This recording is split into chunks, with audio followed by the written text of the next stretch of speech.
గౌరవనీయులైనటువంటి సభాధ్యక్షులు,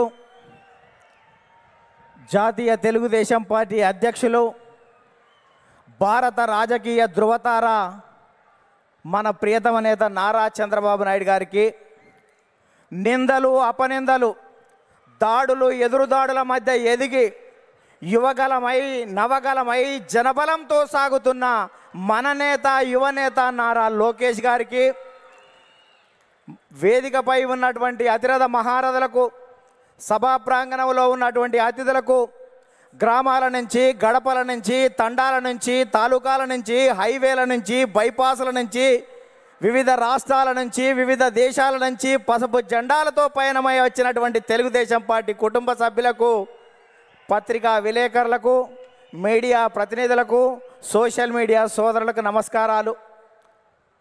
అందుకనే చెట్టు మీద కూర్చున్నటువంటి పక్షి కొమ్మ బలాన్ని నమ్ముకోదు, రెక్కల బలాన్ని నమ్ముకుంటుంది. తెలుగుదేశం పార్టీ కార్యకర్తల బలాన్ని, బలగాన్ని నమ్ముకుంటుంది. కాబట్టి కార్యకర్తలే ఈ పార్టీకి ఇంధనం. అందుకే మీకు నా తొలి వందనం అని ఈ సందర్భంగా గుర్తు చేస్తున్నాను. అద్భుతమైనటువంటి వాతావరణం ఇది. మొన్నటి వరకు ఒక రకంగా ఉండే, మా కాడ ముక్కోడు పోయిండు, మీ కాడ తిక్కోడు పోయిండు. ఇవాళ ముక్క ఆయనేమో లిఫ్ట్ ఇరిగేషన్, తిక్క ఆయనేమో ఆత్మలతో మాట్లాడేటువంటి పరిస్థితి ఏర్పడ్డది.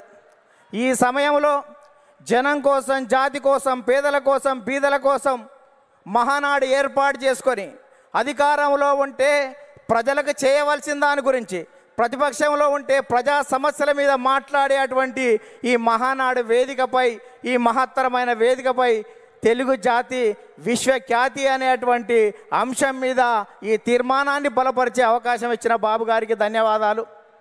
సోదరులారా, స్వర్గీయ నందమూరి తారక రామారావు గారి మనందరి ఆరాధ్య దైవం, తెలుగువాడి ఆత్మగౌరవానికి ప్రతీక, నమ్మిన సిద్ధాంతాల కోసం మడమ తిప్పని యోధుడు, ఎందరికో రాజకీయ జన్మనిచ్చిన కారణ జన్ముడు, సినీ వినీలాకాశంలో రారాజుగా వెలుగుతున్నటువంటి సమయంలో రాష్ట్రంలో, కేంద్రంలో ఉన్నటువంటి పరిస్థితి చూసి ఢిల్లీ పురవీధుల్లో దిగజారుతున్న తెలుగువాడి ఆత్మగౌరవాన్ని పరిరక్షించాలని, తెలుగువాడి ఆత్మగౌరవం అంగట్లో అమ్మే సరుకు కాదని నిరూపించాలని, గాఢాంధకారంలో ఉన్న తెలుగు జాతికి వెలుగులు ప్రసాదించాలని, రాష్ట్రంలో ఉన్నటువంటి ఆర్థిక అసమానతలు, సాంఘిక దురాచారాలు, ఇవాళ నిరుద్యోగం, నిరక్షరాస్యత ఇటువంటివి పారదోలాలని, పేదల కోసం, బీదల కోసం, బడుగు జనం కోసం, పల్లె ప్రజల కోసం, అణగారిన జనాల అభివృద్ధి కోసం ఆదర్శవంతమైనటువంటి విధానాల ద్వారా తెలుగుదేశం పార్టీకి శ్రీకారం చుట్టాడు అని ఈ సందర్భంగా గుర్తు చేస్తున్నా.